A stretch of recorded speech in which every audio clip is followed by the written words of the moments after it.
Benvinguts a la segona taula sobre la renda bàsica universal.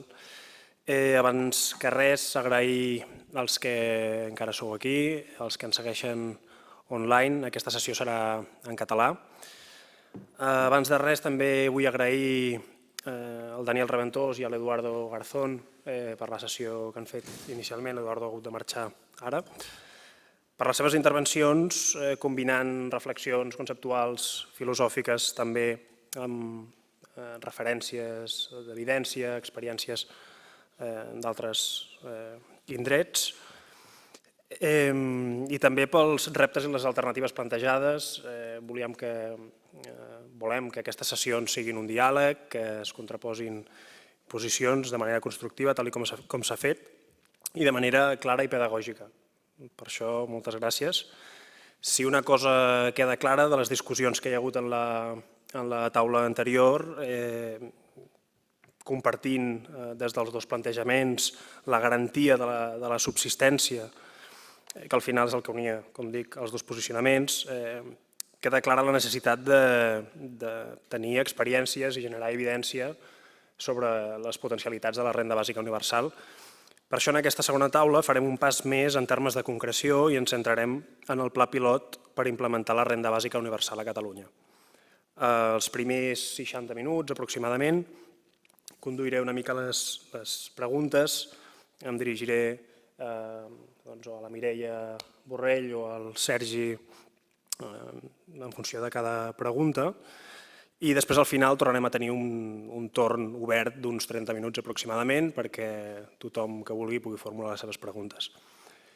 Abans d'introduir els ponents i per donar una mica de context, a qui no estigui prou familiaritzat, aquest pla pilot és un projecte resultat de evidentment tota una tradició, però resultat d'un acord d'investidura entre Esquerra Republicana i la CUP al març del 2021, que ha anat avançant, per exemple, en la creació de l'oficina del Pla Pilot per implementar la renda bàsica universal, al juny de l'any 2021, depenent de presidència, en aquest cas de la Generalitat, la constitució de l'equip tècnic per al disseny del Pla Pilot, al juny del 2022, i la presentació oficial del disseny del Pla Pilot el mes de març d'enguany. Abans d'aquesta última presentació, també al març d'enguany, el PSC i Junts tomben la partida del pressupost destinada a impulsar, a posar en marxa aquest pla pilot aquest mateix any 2023. Dies després, la consellera de la Presidència, Laura Vilagrà, anuncia que l'equip tècnic continuarà treballant en els aspectes tècnics, jurídics, operatius i d'avaluació d'aquest pla, per, literalment, quan sigui possible, el seu desplegament. Si no s'ha anat seguint molt al detall què és el que ha anat passant, és fàcil no tenir clar on som i si sortirà endavant aquest projecte, que tenia el potencial, nosaltres des de l'acadèmia, de generar evidència, de resoldre algunes d'aquestes incògnites que es plantejaven inicialment, però sobretot de pal·liar una realitat que és de crisi social quasi perpètua o de normalitat capitalista, si es vol, per moltes persones. Per això, per ajudar-nos a ubicar tot aquest plantejament, entendre millor aquests aspectes tècnics en què consistia aquest pla pilot, però també aspectes més de caràcter polític, no volem posar ningú en cap compromís, tenim el luxe de comptar amb dos ponents que alhora són actors clau en la configuració d'aquest pla pilot. El Sergi Reventós és doctor en Sociologia per la Universitat Autònoma de Barcelona, on es va doctorar amb la tesi Desigualtat socioeconòmica i salut mental, la proposta d'una renda bàsica per protegir i promoure la salut mental. És màster en Teoria Social per la Universitat Autònoma de Barcelona i diplomat en Treball Social per la Universitat de Barcelona.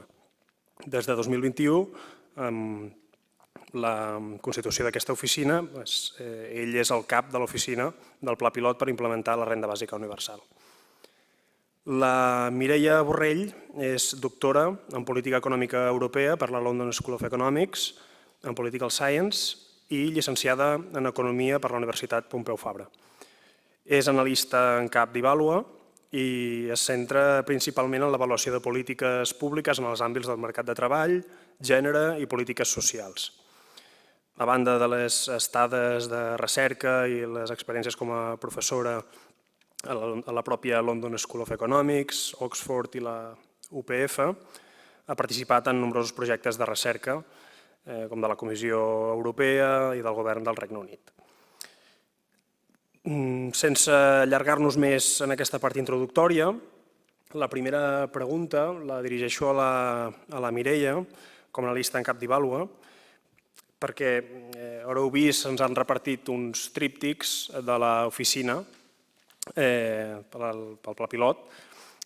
Veureu que hi ha tota una sèrie de plans pilot que s'han impulsat arreu.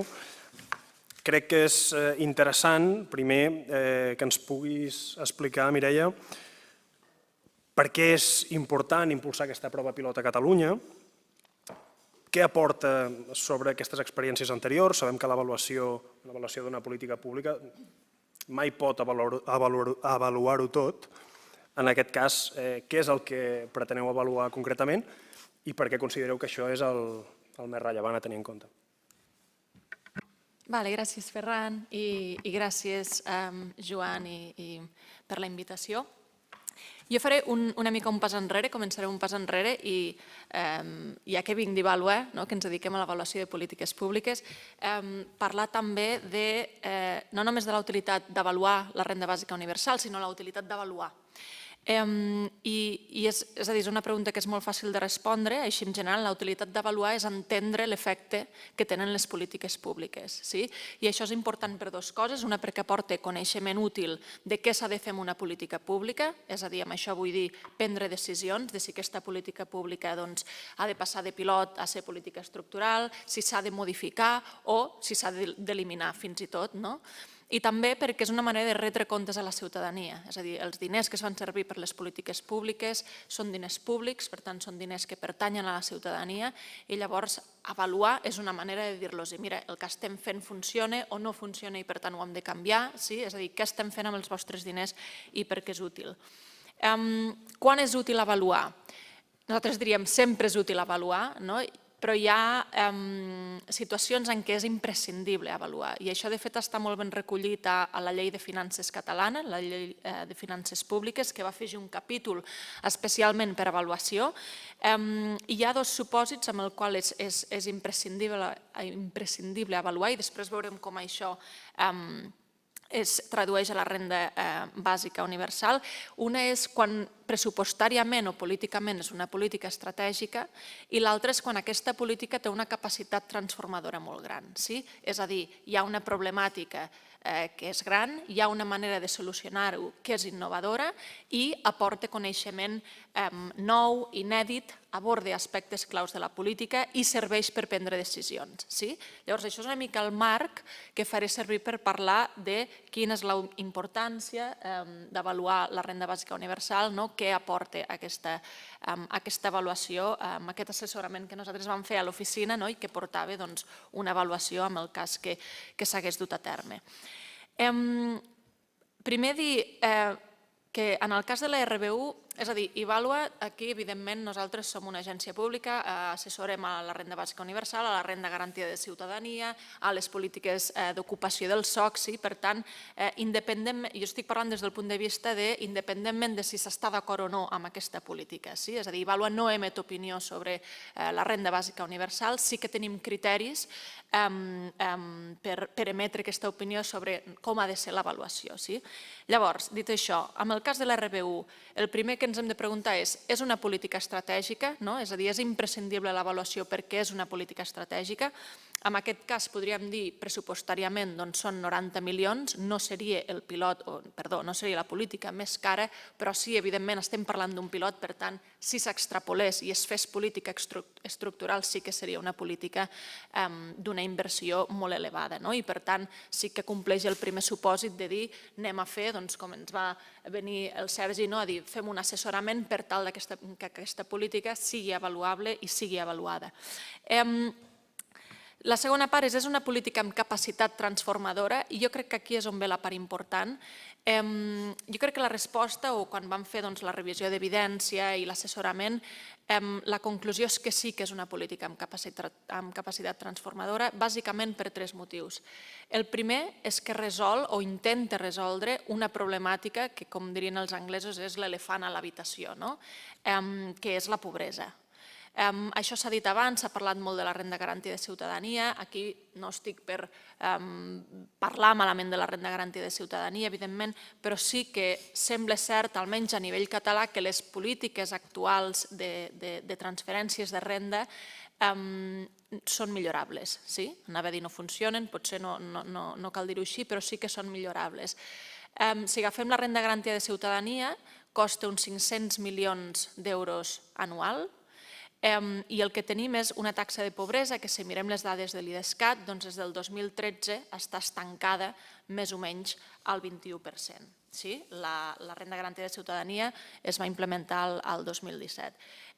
Per tant, hi ha resultats millorables i, a més, sabem que aquests resultats són millorables, és a dir, coneixem com si diguéssim la font dels problemes, que això ho ha explicat molt bé el Dani, per tant jo tampoc m'estendré, però amb els estudis que han fet des d'Ivalua, la renda garantida de ciutadania, i parlo d'aquesta política perquè és la política clau en resoldre el tema de la pobresa, la cobertura actualment no arriba al 40%. Per tant, és una cobertura molt baixa, sigui perquè hi ha requisits restrictius, com per exemple la incompatibilitat amb el treball, la quantitat és limitada, o també perquè hi ha bastant estigma i burocratització. I a més de tenir una cobertura baixa, fa el que nosaltres diem reprodueix la pobresa. És a dir, i com ho fa? Doncs hi ha trampa de la pobresa. Sí que és cert que hi ha polítiques condicionades que intenten almenys evitar amb una taper rate la trampa de pobresa, però aquí es dona una trampa de pobresa molt, molt gran, perquè en pic comences a treballar, doncs s'acaba la renda garantida de ciutadania, i a més està focalitzada a nivell de llar, i això provoca, el que hem vist que provoca amb els estudis és que depèn de com sigui la composició de llar, de si és de més de 3 persones, no arriba al llindar de pobresa. Per tant, això és una mica per dir hi ha una problemàtica que la renda bàsica universal intenta resoldre. De vegades hi ha polítiques que tenen una intenció molt bona de resoldre una problemàtica, però simplement el que fan són tweaks o petits canvis que al final dius, bueno, i ben bé què estàs fent. El cas de la renda bàsica és interessant perquè, a part que incideix directament a la cobertura baixa, a la trampa de pobresa, ho fa d'una manera innovadora, és a dir, és una manera totalment diferent de veure les polítiques, de fer polítiques per acabar o per reduir la pobresa. I, a més, aborda aspectes claus de la política, que això jo crec que és interessant i respon al que tu havies preguntat, Ferran, de dir, bueno, ja s'han fet molts pilots, els podeu veure al fulletó, per què cal fer més pilots? I això és una de les primeres preguntes que vam fer a l'oficina quan ens vam reunir amb el Sergi i el seu equip, de dir, val, hi ha tots aquests pilots, per què voleu fer un altre pilot? I jo crec, o almenys nosaltres ens va convèncer la resposta, perquè precisament vam veure que aquest pilot podia portar coneixement nou i podia portar coneixement inèdit. Per 3 raons. La primera és que aborda un aspecte clau de la política, que és la part de bàsica. És a dir, s'han fet molts pilots al món, molts pocs són d'una quantia bàsica. I aquí crec que hi ha hagut bastant rebombori, sobretot per Twitter, de què és una quantia bàsica. És a dir, la manera que es defineix quantia bàsica és al voltant del llindar de la pobresa. No té res a veure que si les prestacions aquí i allà, és al voltant del llindar de la pobresa. El que l'oficina va definir està al voltant del llindar de la pobresa, que són 800 euros per persona. Aquesta característica és una de les que es vol explorar. L'altra característica és la d'universalitat. Llavors aquí jo crec que també és interessant parlar de dir, quan parlem d'universalitat, què vol dir? No vol dir farem un pilot que ho rebi tothom, perquè llavors no és un pilot, però s'entén universal amb contraposició a focalitzada. És a dir, focalitzada és a les rendes baixes, aquí el que es fa sí que hi ha un 10% de persones, el decil més alt, que es deixava fora i per tant jo crec que podem estar parlant de quasi universal. Llavors, això és interessant perquè no hi ha cap pilot que reuneixi aquestes condicions alhora. No s'ha fet cap pilot que reuneixi aquestes condicions alhora i, per tant, l'avaluació, el pilot i la futura avaluació, en cas que es fes, podia portar coneixement nou inèdit. I, per tant, és una política que és interessant que s'avaluï. Quan parlo d'universal, i potser això també després crec que hi ha alguna altra pregunta que podrem parlar més tècnicament de com ho fem, sabem que la major part dels programes de transferències de rendes capen a rendes molt baixes i llavors això fa que no puguem saber dues coses. Una és què passa, quin és l'efecte d'una renda a les capes que no són rendes baixes, és a dir, estaríem parlant què passa, per exemple, amb les classes mitjanes que reben una transferència monetària, és a dir, per exemple, què passa amb el treball, què passa amb les cures, i també aquí el fet de centrar-nos en la universalitat, i després parlarem de la metodologia, fa que puguem saber una mica més sobre els efectes agregats de la política. És a dir, la major part dels pilots que s'han fet miren els efectes individuals. Agafen RCTs i miren què passa amb aquesta persona, amb aquesta altra. Hi ha pilots que no ho fan això, és a dir, que miren els efectes agregats, però són pilots que es concentren bastant a països en vies de desenvolupament econòmic.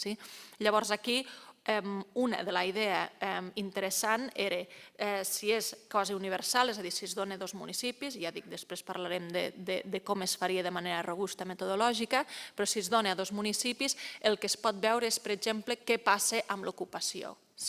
El que sabem ara, a diferència del que diu bastanta gent, és que l'ocupació sí que es redueix, però de manera molt reduïda, és a dir, és bastant minsa la reducció amb l'ocupació. També veiem que es redueix, sobretot en persones que tenen menors i dependents a càrrec, i, per exemple, més amb dones casades que dones solteres, és a dir, ens explica bastant la dinàmica de les relacions de gènere.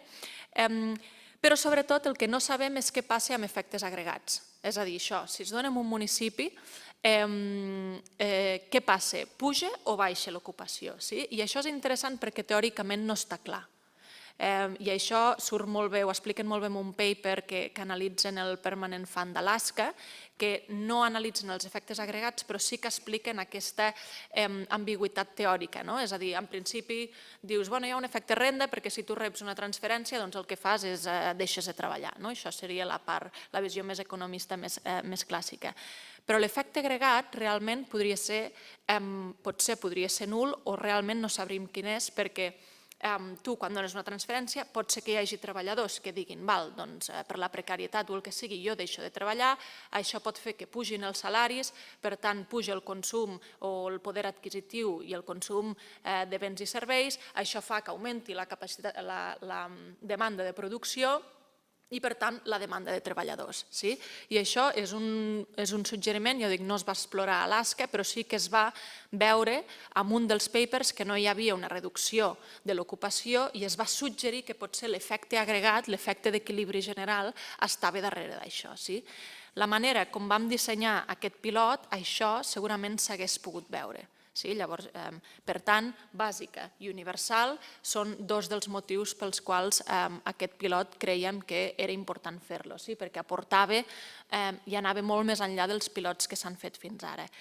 I la tercera raó per la qual era interessant fer aquest pilot i avaluar-lo era perquè, si bé se saben bastantes coses sobre educació, salut, treball, n'hi ha moltes que no se saben. És a dir, no se sap què passaria amb la formació no reglada, amb la formació postuniversitària, no se sap què passaria amb temes de salut, perquè sí que es veu que augmenta la salut, però després hi ha altres aspectes de salut que no se sabia què passava, amb temes de depressió, amb temes, això en sap més el Sergi, vull dir que corregeix-me, però sí que vam veure com vam fer la revisió que hi havia aspectes de la salut que els efectes eren ambigus i per tant no se sabia. Tampoc se sabia què passa amb les relacions intrallar, que això també s'ha tocat a la taula anterior, és a dir, què passaria? Que les dones estarien més empoderades i per tant tindrien més poder de negociació a dins de casa i anar-se'n? O el que passaria és que, degut a la divisió sexual del treball, potser dirien, ok, ja puc deixar de treballar i cuidar-me dels fills o dels dependents a càrrec. Sí, tot això, és a dir, jo crec que el pilot abordava i es va fer una revisió de literatura, que hi ha tot un informe de revisió, on s'abordaven totes aquestes preguntes, deia, teòricament això és ambigu, a la pràctica sabem això, per tant el pilot aporta això. I l'enquesta que es va fer, que es va dissenyar pel pilot, estava molt basada en aquesta revisió de literatura, en aquesta revisió de dir, val, satisfacció amb la vida, ja sabem que augmenta, per tant, posem molt poques preguntes, perquè ja ho sabem. Temes d'efectes d'equilibri general amb el treball, no ho sabem, posem més preguntes. I per tant estava dissenyada d'aquesta manera. I per tant jo crec que la pregunta de què pot aportar el pilot, doncs jo crec que pot aportar coneixement molt inèdit sobre la renda bàsica. Llavors acabaré amb... Abans he mencionat que és imprescindible avaluar una política pública quan és pressupostàriament rellevant, que hem vist que sí, quan aporta coneixement inèdit i és innovadora, que hem vist que sí, i quan serveix per prendre decisions. I aquí potser és on està el quid de la qüestió, perquè també parlant, hi ha molta gent que el que diu és no es pot prendre cap decisió perquè la renda bàsica universal s'ha de fer a nivell espanyol, pels canvis impositius i fiscals que això implica, i per tant es farà un pilot i no es podrà implementar. I per tant és una pèrdua de diners. Aquest és un dels arguments. Jo crec que és veritat que a curt termini no es pot implementar, però entenc que la pregunta és, si no es pot implementar a curt termini, no s'ha de fer cap pilot? Perquè llavors jo crec que la major part de pilots que hi ha no s'haurien fet. I aquí jo crec que és interessant, potser surt una mica de l'avaluació, però pensar en una visió més de llarg termini de la política. És a dir, els canvis de paradigma, jo crec que la renda bàsica universal, independentment de si s'està a favor o en contra, és un canvi de paradigma, de com està creada la nostra societat, dels estats de benestar, és totalment un canvi de paradigma. I els canvis de paradigma no passen d'un dia a l'altre. No és que tu fas un pilot el 23 i 24 i el 25 ja tens la política. És a dir, això no passaria ni a nivell espanyol ni a nivell europeu, segurament. Jo crec que és interessant recordar-ho i a mi sempre m'agrada posar l'exemple de l'estat del benestar britànic, que va sortir després de la Segona Guerra Mundial, tens William Beveridge allà dient anem a posar les foundations de l'estat del benestar britànic, però això no neix aquí. Això neix a principi del segle XX, de fet neix abans, però hi ha gent que diu la llavor es va posar a principi del segle XX quan el govern de llavors estava una mica cansat de les lleis dels pobres, les poor laws aquestes que intentaven resoldre la pobresa d'una manera bastant ineficaç i bastant denigrants, que de fet daten de l'època dels Tudor, i van encomanar a una comissió de fer un report que digués què podem fer amb les lleis dels pobres. I aquí va haver-hi un grup de gent liderat per una persona que és la Beatrice Webb, que és una cofundadora de la London School of Economics, que va dir no m'agrada el report que s'està fent perquè bàsicament són canvis de maquillatge. Jo el que proposo al meu Minority Report, que és el que van signar ella i 3 més, és un canvi profund, que les charities no siguin les encarregades de treure la gent de la pobresa ni les cases dels pobres on se'ls posava allà a treballar de manera obligatòria, sinó que el que proposo és que l'Estat se n'encarregui de propulsar tot el que es necessita, salut, educació, etc. I qui treballava amb ella? William Beveridge.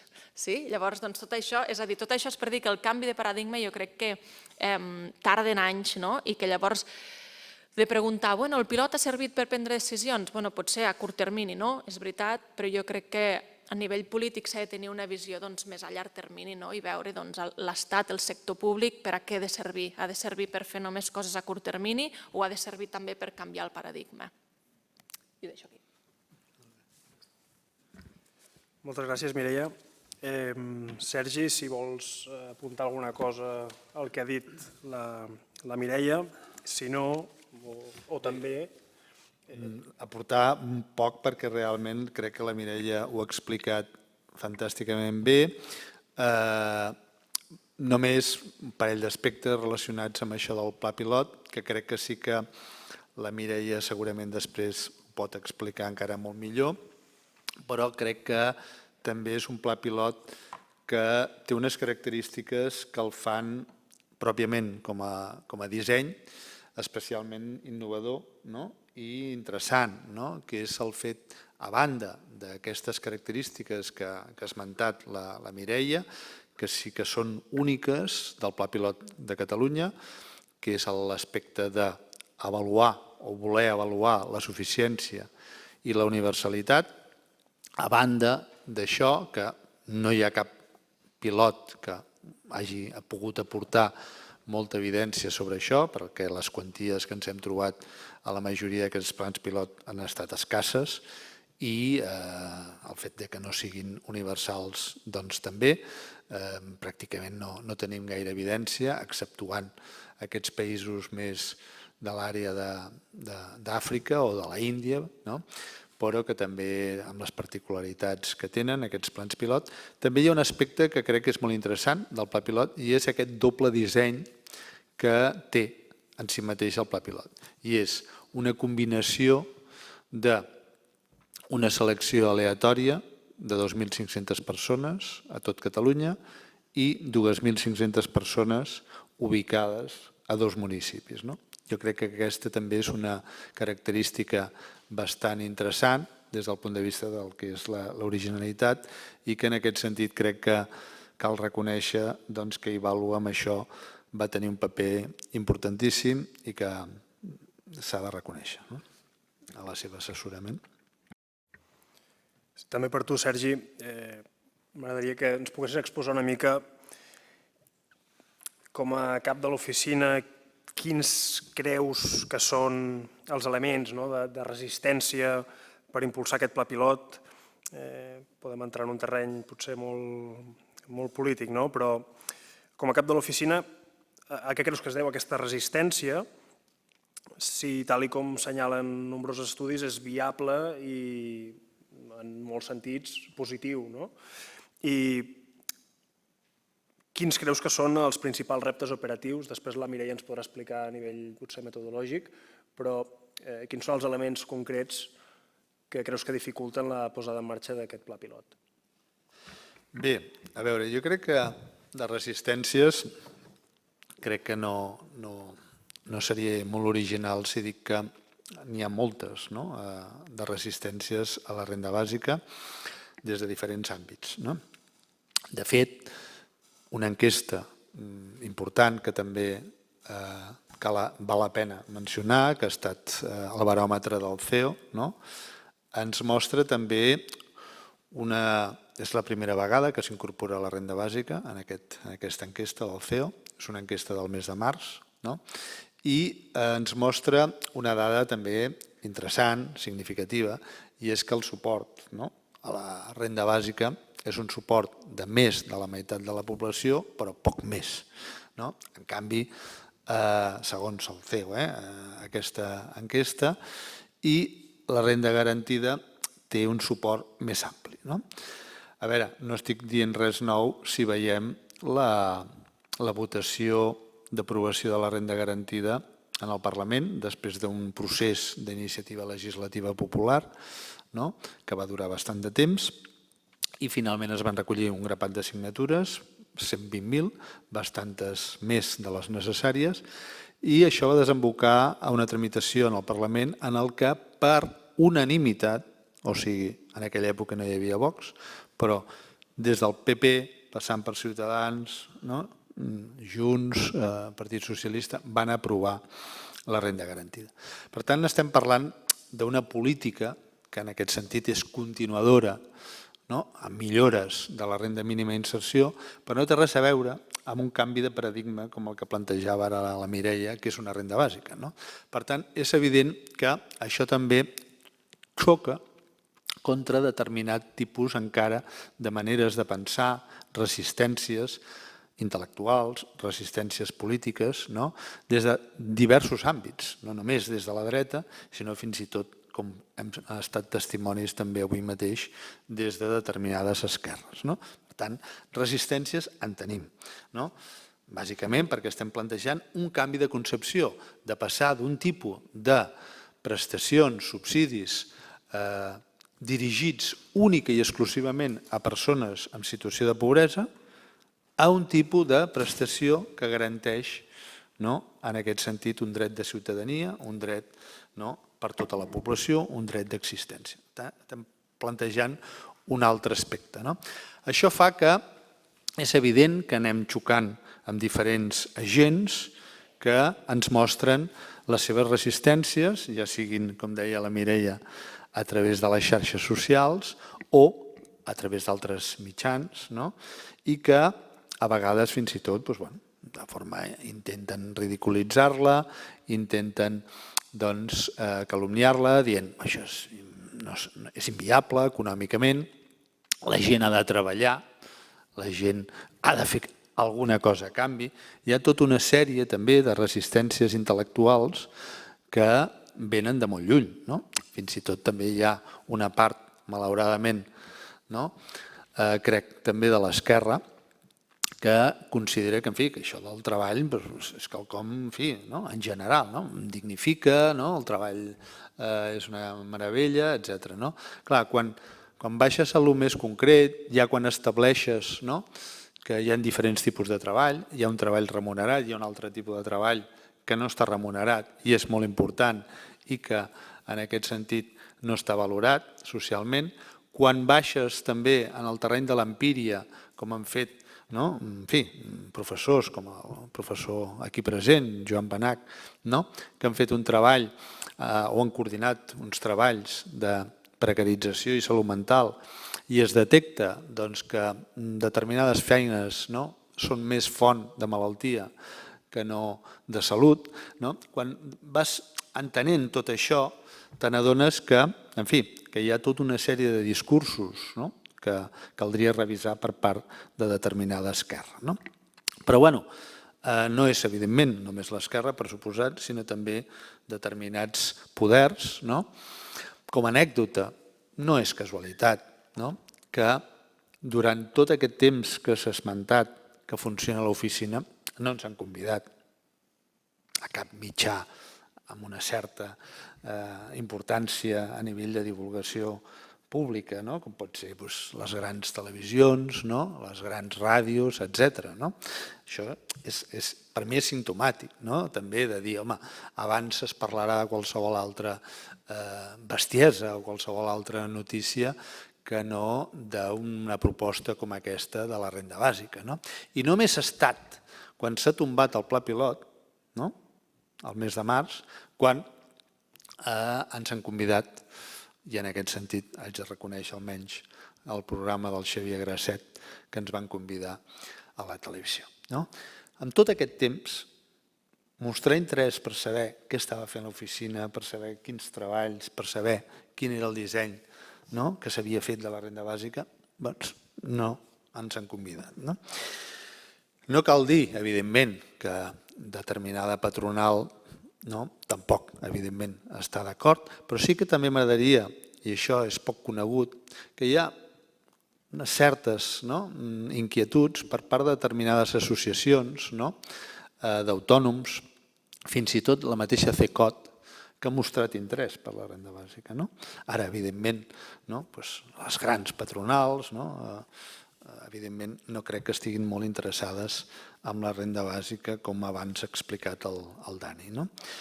També cal dir que el paper de determinats sindicats en aquests moments majoritaris tampoc és un paper excessivament, per ser generosos, no han mostrat cap interès en debatre a fons la proposta, en entendre de què va, en quines millores podria significar per la classe treballadora amb l'augment del poder de negociació que abans esmentava el Dani.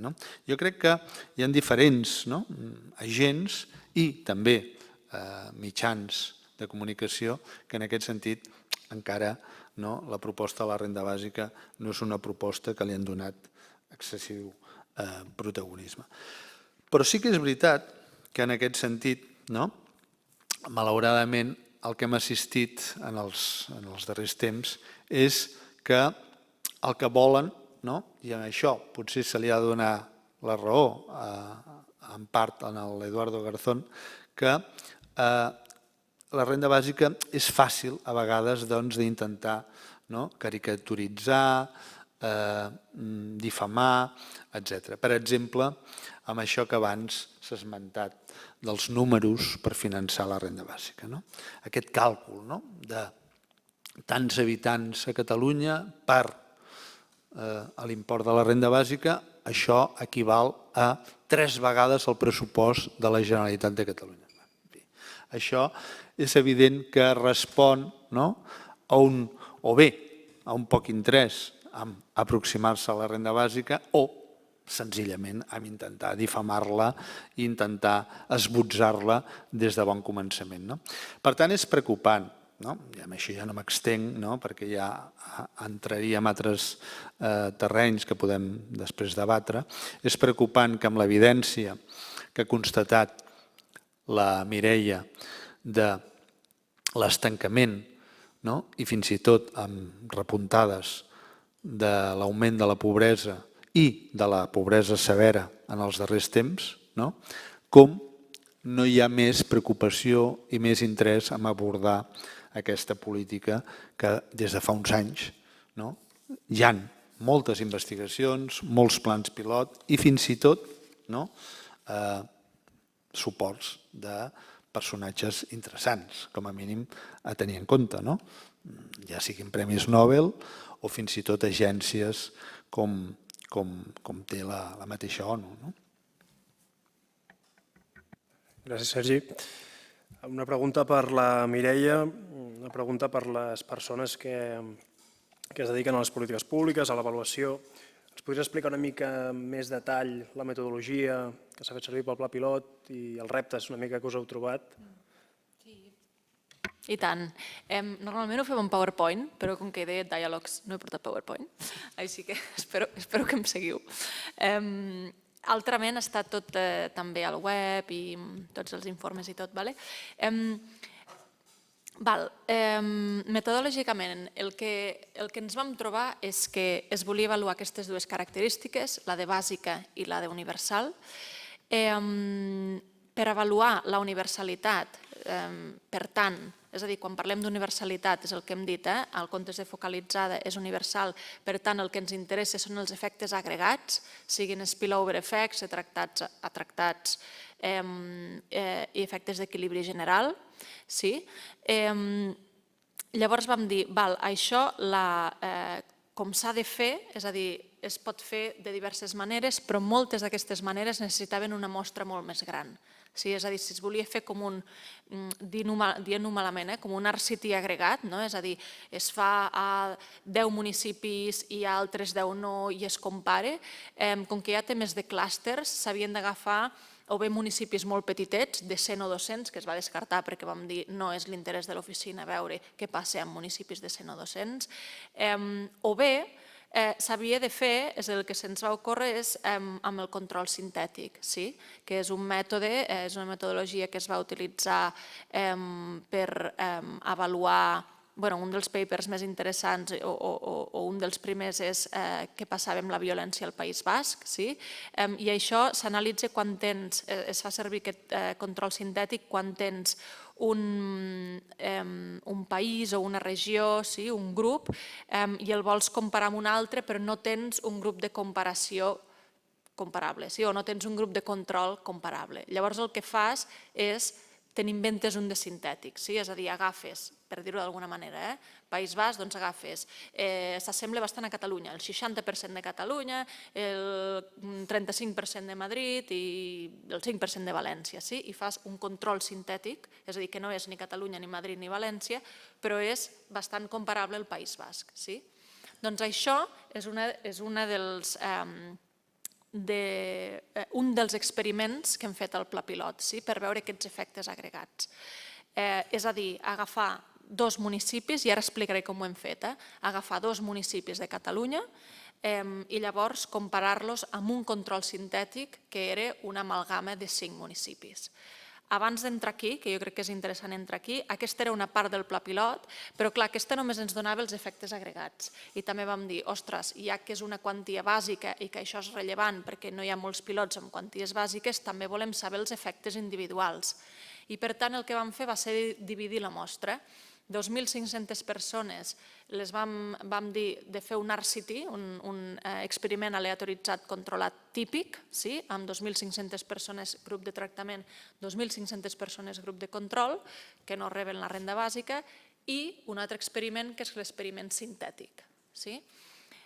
Començant per l'RCT, crec que aquest ja estareu més avesats, però és bàsicament l'objectiu de l'RCT, de l'experiment aleatoritzat controlat, és entendre els efectes causals i individuals, i per tant el que es va suggerir és això, tens 5.000 individus, a 2.500 els hi dones, la RBU a 2.500 no els hi dones, però els segueixes amb enquesta igualment.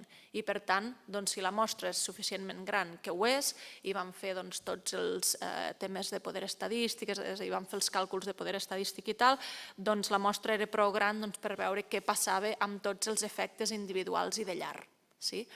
Com vam fer l'aleatorització? Aquí també vam pensar com fer-la, perquè si la fèiem a nivell individual vol dir que en una mateixa família hi hauria una persona que ho rebria i la resta no. I per tant, segurament la quantitat ja no seria bàsica, perquè si no fem cas dels economistes que creuen que tothom és egoista, normalment una persona a la família no s'ho queda per ell, sinó que ho reparteix amb la família. I per tant, es difuminaria la característica de bàsica i no ens serviria per analitzar una renda bàsica. Per tant, el que volíem és fer l'assignació a nivell de llar. Què passa? Que no tenim informació a nivell de llar. El padró el que dona és informació a nivell de domicili, que com alguns d'aquí sabreu no és ben bé el mateix perquè podeu continuar empadronats o no heu viscut tota la vida al poble dels vostres pares i ara viure a Barcelona. Però és el millor que teníem. Per tant, el que vam fer és aleatorització a nivell de domicili. Com que passaríem una enquesta, sabríem quins domicilis conformaven llars, és a dir, quins domicilis tothom rebria l'assignació i quins domicilis no eren complets, que dèiem. I llavors, amb aquesta, com que sabríem la informació, ja podríem incidir algunes diferències, fer robasnes xecs, agafant només llars completes, etc. Per tant, això és l'experiment aleatoritzat controlat. Com he avançat, i ens permetria saber què passa amb la característica de bàsica pel que fa a treball, salut, etc. Tota una retalia d'àmbits. Llavors, per saber els efectes agregats, que és el que interessava, l'altra part que interessava a l'oficina, què passa quan ho dones a tota una població? Què passa amb l'atur? Què passa amb els preus? Què passa amb els serveis socials, la demanda agregada de serveis socials, perquè hi ha serveis socials que sí que són per persones amb rendes baixes, però, per exemple, hi ha els serveis de dependència. Què passaria amb els serveis de dependència? Doncs tot això es podia fer, vam dir, fem un experiment sintètic. L'experiment sintètic agafa aquest mètode que he explicat del control sintètic, però el control sintètic sempre agafa un país o una regió que ja està tractada i li assigna un control sintètic. Aquí li diem experiment sintètic perquè el que vam fer és triar els dos pobles a tractar i després assignar-li un control sintètic. Això ho vam fer gràcies al Jaume Vives, que és un economista de l'MIT, que està fent el doctorat amb Alberto Abadí, que és el pare dels controls sintètics, com si diguéssim, i llavors ell teòricament va fer tots els canvis que s'havien de fer per poder-ho aplicar. I llavors, una mica, l'experiment sintètic què és? Aquí vam estar un munt de mesos parlant de com fer-ho, tenia molts reptes. Algun d'aquests reptes, el primer repte era quina bossa de municipis agafes? Perquè, clar, són municipis que si tu tens, és a dir, 2.500 persones estaven amb l'RCT individual, per tant tens 2.500 persones. I per tant, si fas un poble, doncs ha de ser de 2.500, si en fas dos, de 1.000, el que sigui, 1.300, 1.400. Vam dir, quants pobles agafem? Més de 2 pobles ja no interessava perquè eren petits. Un poble teníem el temor de i si passa alguna cosa en aquell poble, per exemple, es guanya la loteria, ja se'ns en va l'experiment al carai, no? Per tant, vam agafar 2 pobles. Per tant, 2 pobles de 1.300, 1.400 persones. Però dius, aquests 2 pobles com els agafes? Quina és la població objectiu? És a dir, la bossa de pobles ha de ser prou gran perquè sigui representativa, és a dir, perquè tu els resultats d'aquest experiment puguis dir això és el que ha passat a, m'ho invento que no és així, Balaguer i Os de Balaguer, no? No, és a dir, tu has de poder dir això és representatiu d'uns quants pobles. Per tant, la bossa d'on agafes aquests 2 pobles ha de ser prou gran per ser representativa, però no tan gran com per perdre credibilitat. És a dir, no hi podem posar Barcelona, evidentment, no? I llavors el que vam fer una bossa de municipis que estan classificats com a àrees rurals, semiurbanes o pobles. Això és un 40% de la població de Catalunya. Són 852 municipis, són molts, perquè n'hi ha 947, però són un 40% de la població. Per tant, la bossa d'on nosaltres agafàvem els municipis és aquest 40%. I per tant, una limitació hagués estat que els resultats només haguessin estat extrapolables al 40% de població i, evidentment, no haguessin estat extrapolables a les grans ciutats. Tots els pilots tenen limitacions. I aquesta, doncs, n'és una. Però la part aleatòria sí. Sí, és a dir, això hagués estat una limitació per la part d'efectes agregats, sí, la part d'arcity aleatòria sí que és aplicable. Un cop tenim la bossa, doncs llavors es fa aquest mètode estadístic de selecció de 2 municipis a tractar. I com es seleccionen? Doncs que els 2 municipis, que la mitjana dels 2 municipis s'assembli amb aquest 40%. Llavors, el que es va haver de fer és recollir dades de taxa d'escolarització, de salut, de treball, econòmiques, per tal de veure, dels darrers 20 anys, per tal de veure si hi havia una tendència similar entre la mitjana d'aquesta bossa i aquests 2 pobles. Per tant, el que es volia era que fossin similars. Per què? Pels que heu estudiat aquestes coses és per la validesa externa, perquè volem que això sigui representatiu. Per tant, així es van escollir els 2 municipis a tractar. Com escollim el grup de control? El grup de control també el que volem és que els municipis s'assemblin als tractats. Per què? Doncs perquè aquest grup de control, als 20 anys, ens agradaria, els 20 anys anteriors del pla, que s'assemblin als municipis a tractar, perquè llavors hi haurà un punt en el temps, que és quan s'aplica l'RBU, el pilot, que difereixen. I per tant veuríem el grup de municipis que no el reben i el que sí, van fent així, i llavors de sobte, doncs aquest de sobte que passa és el que ens interessa. I això és el disseny metodològic. Espero que hagi quedat clar. Fantàstic. Merci. Sergi, no sé si tens alguna cosa a aquest respecte. Si no... No, només dir això, una cosa que tampoc és molt conegut, perquè, clar, aquestes coses només les coneixem l'oficina i 4 gats més, que és que quan hem estat fora, explicant el pla pilot, en aquest cas vam estar a Finlàndia, que ens va convidar la ministra de Sanitat i d'Afers Socials, tenia les 2 carteres.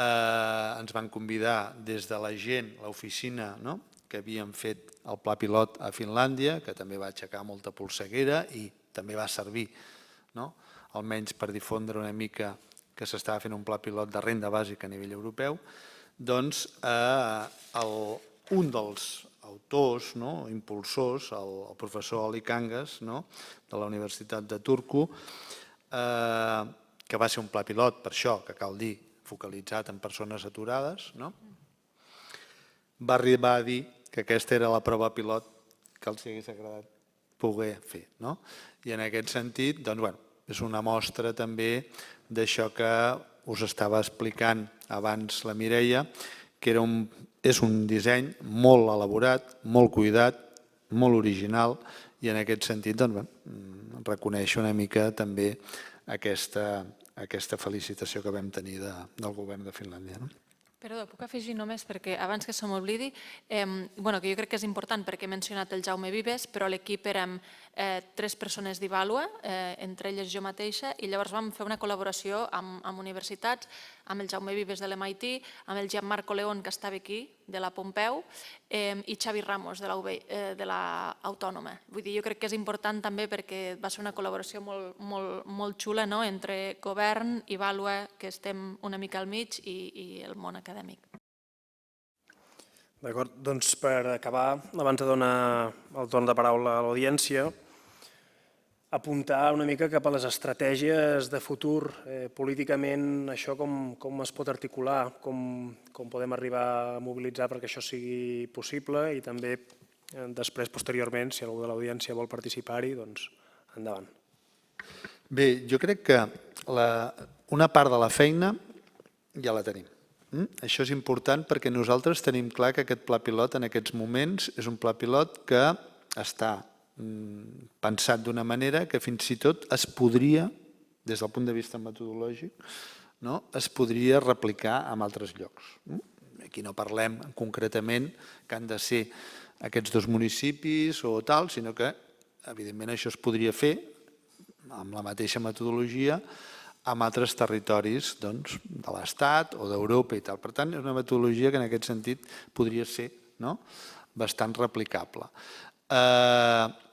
Un altre aspecte que crec que és important i que en aquest sentit crec que ja ho has citat, Ferran, és que hi ha voluntat per part del govern que fem els treballs per tenir-lo enllestit el més possible, evidentment, amb totes les limitacions que hi ha a nivell jurídic, legal, quan has tingut la votació aquesta que feia referència de pressupostos en el Parlament de Catalunya. Però com ja sabeu, això de la política, ara pactes amb uns, ara pactes amb uns altres, ara et baralles amb uns, ara et baralles amb uns altres.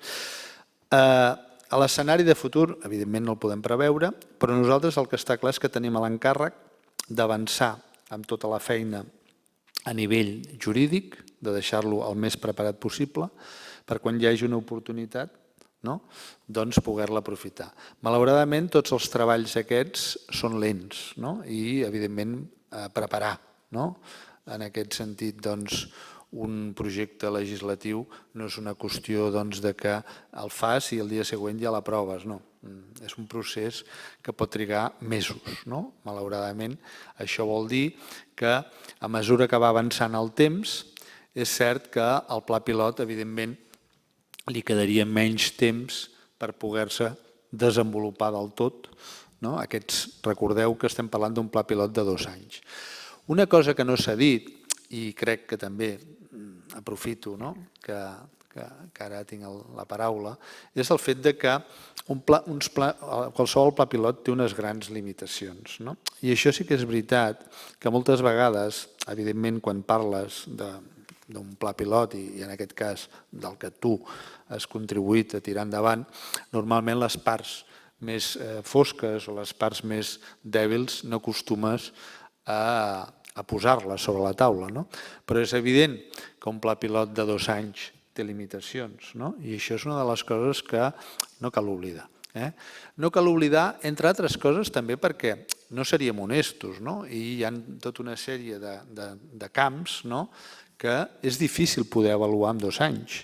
Per exemple, la gent en 2 anys s'embarcarà en estudis universitaris, que són de 3, 4, 5 anys.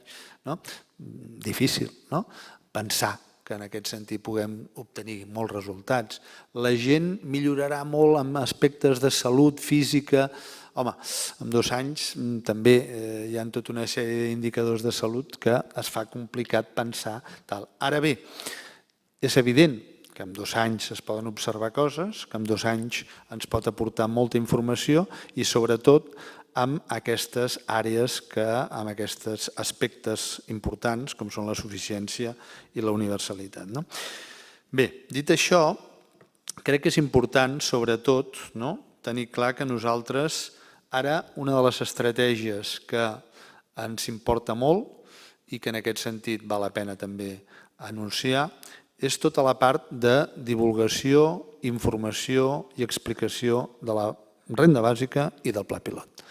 Aquesta és una feina que no s'ha acabat, ni molt menys. Penseu que, malauradament, encara que les enquestes, com abans s'ha dit, ens aporten un cert suport a la renda bàsica i al pla pilot, perquè les enquestes realment són bastant favorables, també és veritat que, bé, molta gent encara desconeix el que és la renda bàsica. Els hi has d'explicar i un cop ho expliques, la gent dona suport a la renda bàsica, però d'entrada hi ha molta gent que a primeres de canvi, quan li dius renda bàsica, hi ha una certa confusió al respecte. Per tant, sobre això hem d'avançar. Hem d'arribar a molts territoris, hem d'arribar a molta gent. No hem pogut arribar a molta gent, com he dit abans, només hem tingut una aparició en el programa del Grasset, si podem parlar amb una certa audiència. Per tant, amb això també el que vull dir és que encara cal tota una feina de divulgació i d'explicació del que és la renda bàsica. I esperem poder-la fer, perquè, entre altres coses, heu de saber que teníem preparada tota una campanya de divulgació de la renda bàsica i del pla pilot, però malauradament les eleccions tant municipals com les eleccions generals ens ho han impedit. Però la feina que tenim en principi encarregada és arribar també a més llocs a explicar la renda bàsica, arribar en aquells sectors que són reacis a la renda bàsica, i aquesta no és una tasca fàcil, i en aquest sentit és important poder entaular diàlegs, converses amb els grans sindicats, amb les patronals, i debatre'm on estan les diferències i les aproximacions i els avantatges de la renda bàsica respecte a altres polítiques, i amb això tenim feina. Però jo crec que en aquest sentit el fet que tinguem l'oficina i que l'oficina tingui un pressupost ens permet poder fer aquesta tasca, i jo crec que val la pena aprofitar-la mentre puguem. Molt bé, doncs moltes gràcies. Ara és el torn de l'audiència. Anirem agrupant preguntes. La Leif passarà el micro.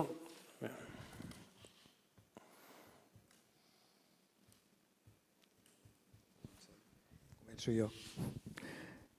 Moltíssimes gràcies per les dues intervencions, han estat magnífiques. Potser una pregunta de comentari també. Has parlat, Mireia, del tema de l'avaluació i de la importància de l'avaluació estratègica. Jo em pregunto que un tema tan cabdal en política pública com la necessitat d'avaluar quan avaluem, si ens pots dir, des d'aquest teu punt de vista en polítiques estratègiques, què estem avaluant o quan avaluem, precisament per especificar la mancança que tenim, aquest forat negre tan brutal des d'aquest punt de vista i la importància que hagués tingut o que té, diguem-ne, la renda bàsica i l'avaluació que heu explicat. I també, amb aquest punt que també tocava el Sergi ara al final, de les limitacions, que és un tema molt important, perquè quan es parla de l'avaluació amb tots els esforços metodològics que heu plantejat i teòrics i l'equip, etc., la importància de dir què pot passar això a llarg plaç. I aquí segurament també necessitem innovació teòrico-metodològica, perquè, clar, una renda bàsica en teoria pot reduir la violència, pot reduir el nombre de gent a presó, pot augmentar, millorar un munt de coses des del punt de vista de gènere, 10.000 coses que a més estan en interacció. Com s'avalua això? Segurament cal també innovar o pensar coses teòriques, anàlisi qualitatiu, modelitzacions, en fi, no ho sé, però és una qüestió que plantejo perquè segurament pel futur té interès, si això realment...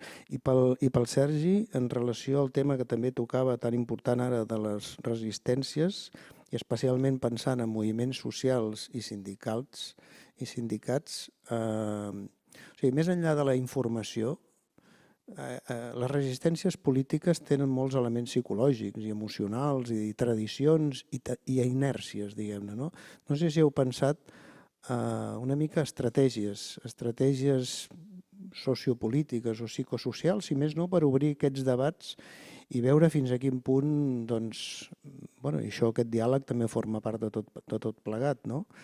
Quines són aquestes resistències? On estan els grans nuclis que val la pena discutir, dialogar, trencar? Perquè, clar, els actors socials En aquest cas són clau, són fonamentals si es vol realment, tu ho heu explicat, no? Per això separat perquè hi ha una resistència política. La manera de trencar-ho és mitjançant moviments socials i sindicals, però si aquí tampoc hi ha la suficient força, tenim un problema cara a la implantació futura, no?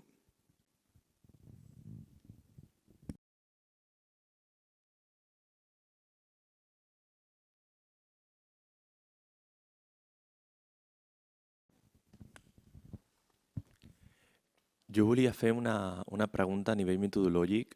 Per què no s'ha optat, potser, en comptes de pobles i zones més o menys rurals, per què no en zones urbanes a l'escala de barris o districtes d'algunes ciutats? No sé si això... Segur que l'heu raonat, però m'agradaria saber la vostra resposta. Gràcies.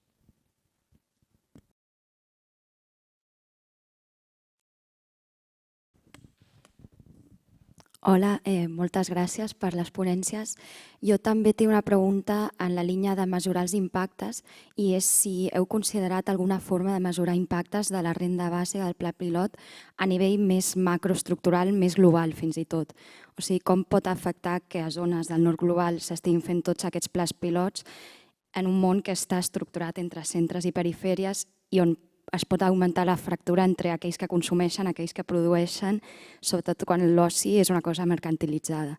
Llavors, sí, com si podria tenir conseqüències inesperades quan es mira més l'estructura macro i tenint en compte que les estructures, institucions financeres són les dominants i el paradigma hegemònic econòmic és el que és.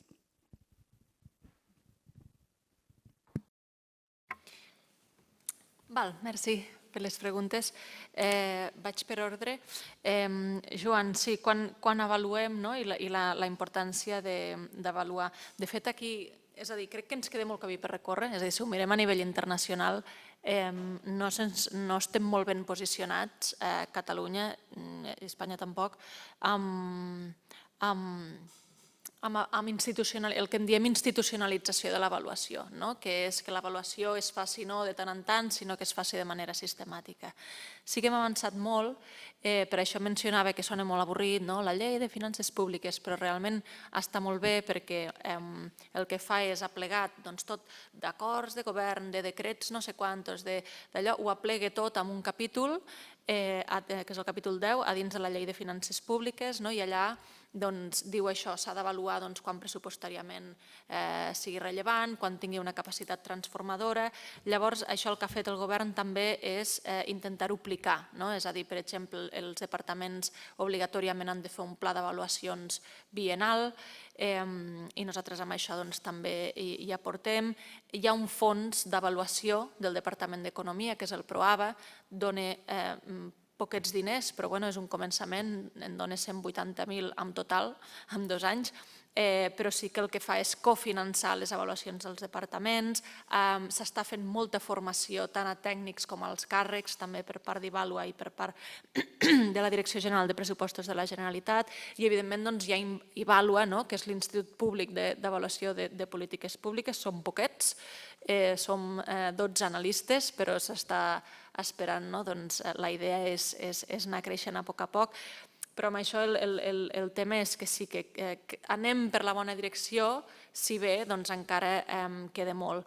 Hem avaluat, o ja estem avaluant renda garantida de ciutadania, el Pla d'Educació Digital de Catalunya, les polítiques actives del SOC, ajuts Covid que es van donar, n'estem avaluant 3 que sumen un total de 1.000 milions d'euros. El que sí que sempre diem és que el que falta fer és el que precisament, per això sempre ho poso com a exemple, el que han fet a l'oficina, que és no fer una política i llavors dir podeu veure l'impacte? Perquè molt sovint llavors la resposta és no, no podem veure l'impacte, perquè ho heu fet d'una manera que no hi ha un grup de control.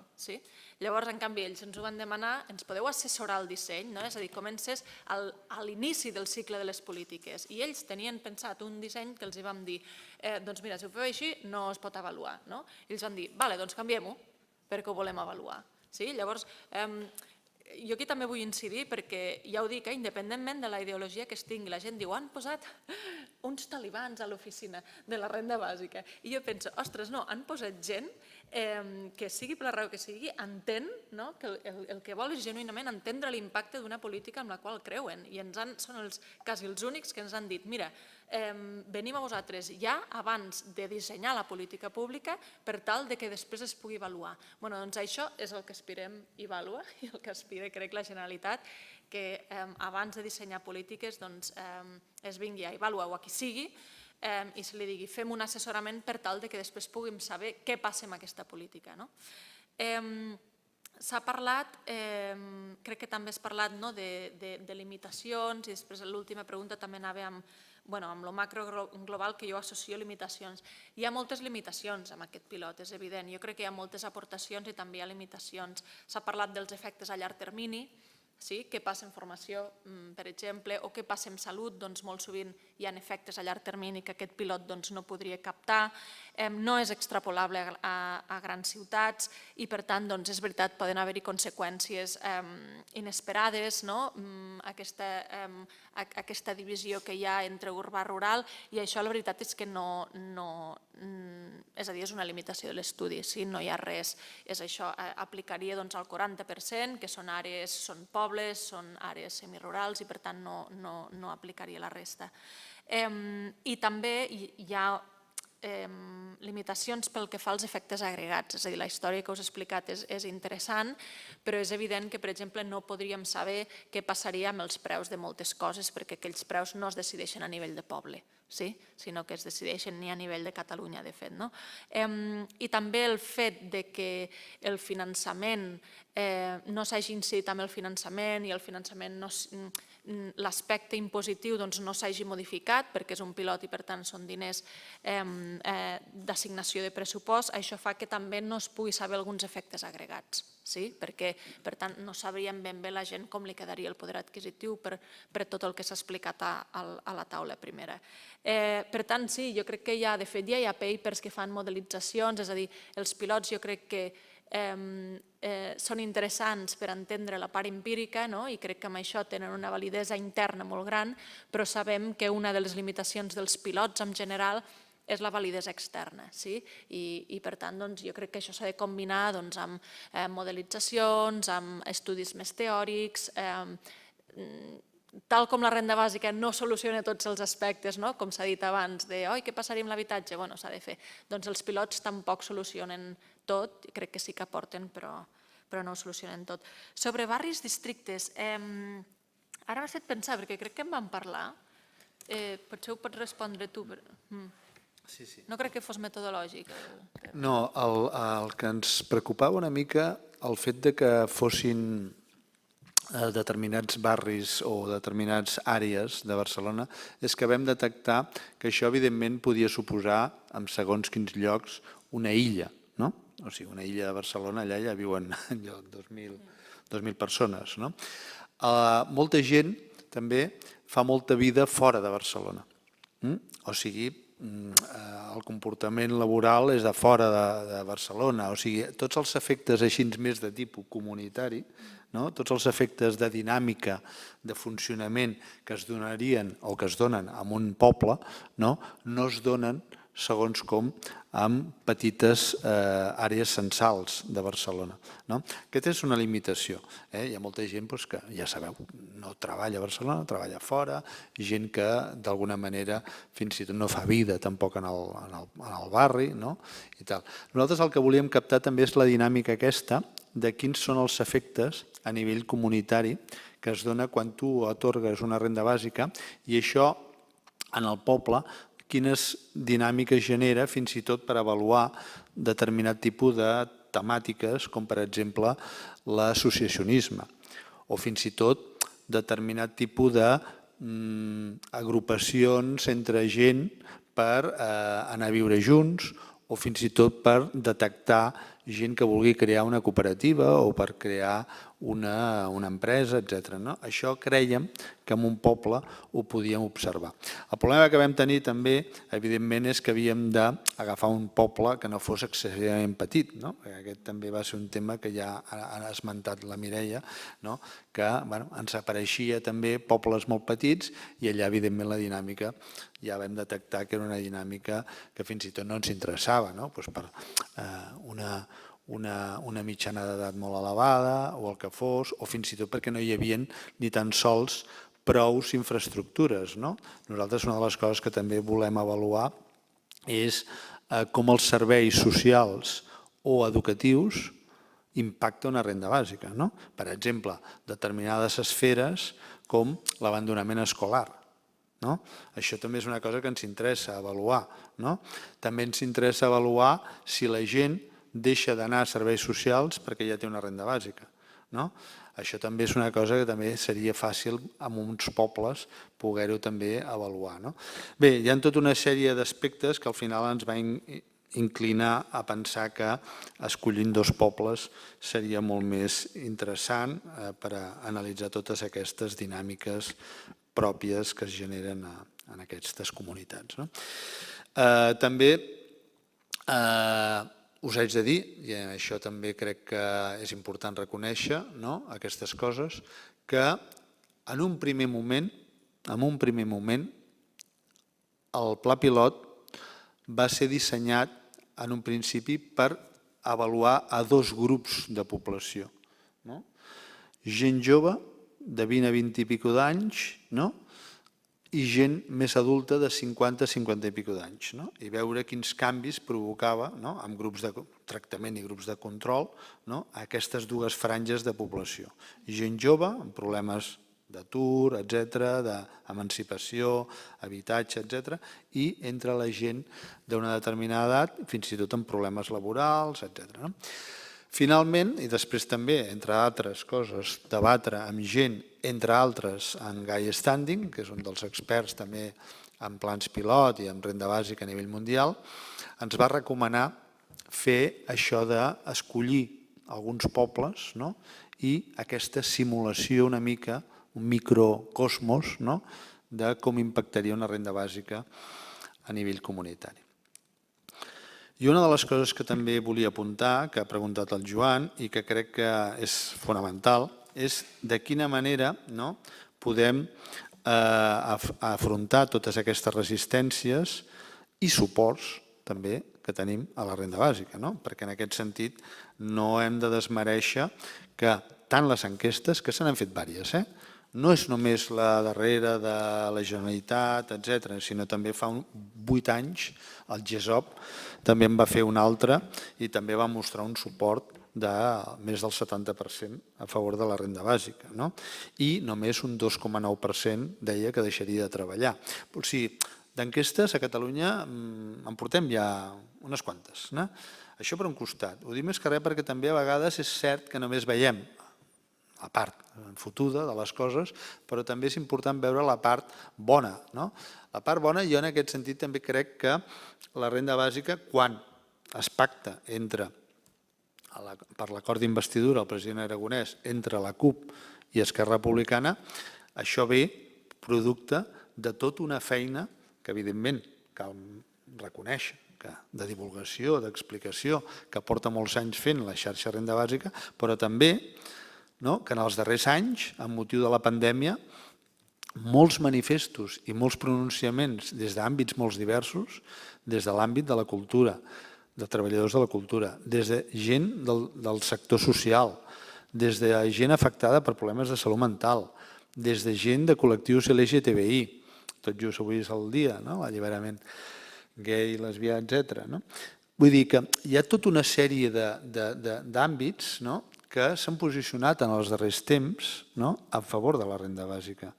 I és cert que tenim encara resistència, i hi ha sindicats minoritaris, alternatius, d'esquerra, que també s'han posicionat a favor de la renda bàsica. O sigui, el suport a la renda bàsica ha anat creixent en els darrers temps i crec que s'expressa a les enquestes.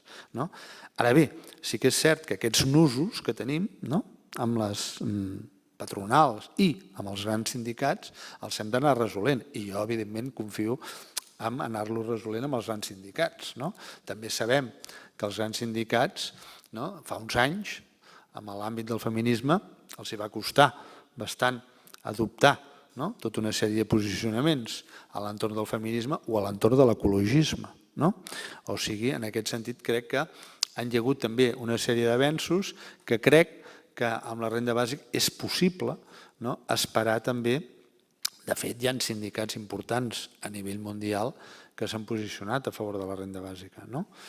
I després des d'alguns sectors, com des del laborisme, per exemple, britànic, que també ara mateix, davant de totes les incerteses, inseguretats econòmiques que genera tot l'avenç aquest de la intel·ligència artificial, s'estan posicionant també a favor d'una mesura de protecció social com és la renda bàsica. Que aquest tema aquí no ha sortit, però nosaltres, per exemple, tenim la intenció d'intentar abordar això amb els sindicats i la patronal, etc. De dir, vosaltres també la renda bàsica com la veieu? Davant de la desaparició prevista de molts llocs de treball, com veuria una renda bàsica? D'alguna manera interpel·lar-los i que també ens diguin on veuen ells els problemes. Ja ens han explicat en alguns casos on veuen els problemes i els tenim una mica detectats, però és veritat que és important que els vagin una mica explicitant i així ens entendrem una mica on estan les resistències públicament, perquè sí que és veritat que, per exemple, el que va dir en el Parlament Junts és que no tindrem, no podem aplicar la renda bàsica perquè no tenim allà un estat propi. Ja, però, com deia la Mireia, primer anem a avaluar, tot això requereix molt de temps, tenim molts anys per endavant, ja tindrem temps de veure si realment amb el pla pilot fem la feina abans i ja veurem si amb el pla pilot d'alguna manera ens permet tenir molta informació per saber, en aquest sentit, si val la pena seguir treballant cap a la renda bàsica. O sigui, no és incompatible no tenir un estat propi amb no poder fer un pla pilot. I en aquest cas, fins i tot crec que, si ens aporta evidència, és una altra raó afegida per dir que és important tenir sobirania.